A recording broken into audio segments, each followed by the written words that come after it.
नमस्कार मेरे इंटरनेट के कीड़ों। तो आज हम लोग देखते हैं कि साइकेट्रिक हिस्ट्री टेकिंग का स्टेप्स क्या होता है और कैसे लिया जाता है। Basically basic BSc nursing third year में भी मेंटल हेल्थ है, post basic BSc nursing first year में मेंटल हेल्थ है और जीएनएम में सेकेंड ईयर में मेंटल हेल्थ हम पढ़ते हैं।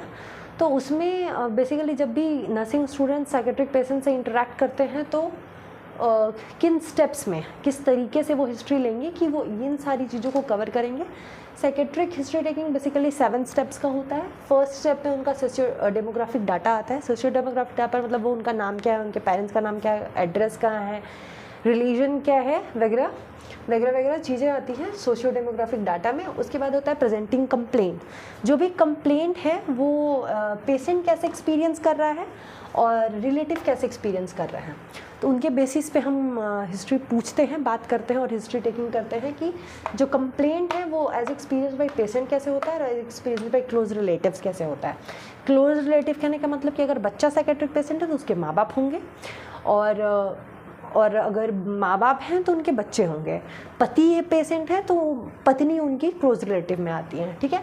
तीसरा होता है हिस्ट्री ऑफ प्रेजेंट इलनेस, कि ये कब से हो रहा है, कितने टाइम से सेम कंडीशन उसको हो रही है, वो सारी चीज़ें हिस्ट्री ऑफ प्रेजेंट इलनेस में आ जाता है।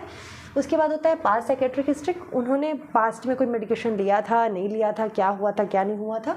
उसके बाद आता है फैमिली हिस्ट्री। फैमिली हिस्ट्री में हम लोग देखेंगे कि उसका रिलेशन कैसा है फैमिली के साथ, फैमिली में कितने लोग होते हैं, कुछ स्ट्रेस है, नहीं है, क्या है, वो सारी चीज़ें। पर्सनल हिस्ट्री में हम उनकी पर्सनल लाइफ के बारे में जानते हैं, यानी कि इन्फेंट में क्या हुआ, कुछ हुआ, नहीं हुआ, क्या हुआ, उसके लाइफ के बारे में। बेसिकली टॉडलर स्टेज में थे तो कुछ हुआ था क्या उनके लाइफ में, और प्री स्कूलर स्टेज में कुछ हुआ था, या फिर स्कूलर स्टेज में कुछ हुआ था, और at the end adolescence stage में कुछ हुआ था।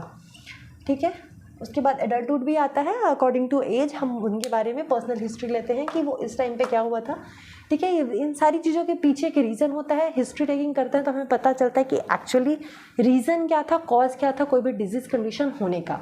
उसके बाद आता है pre morbid personality. Pre morbid personality कहने का मतलब है कि उनकी जो पर्सनालिटी है, क्या वो लोगों से लड़ते झगड़ते रहते थे या फिर आराम से चिल होकर के वो अपनी लाइफ को एंजॉय करते थे, कैसा उनका पर्सनालिटी था। तो ये आता है प्री मतलब नेचर कैसा था, ये आता है प्री मॉर्बिड पर्सनालिटी में। तो ये टोटल 7 स्टेप्स होते हैं साइकेट्रिक नर्सिंग स्टेप में। पहला स्टेप होता है सोशियो डेमोग्राफिक डाटा, दूसरा होता है presenting complaint as experience by patient, as experience by close relative.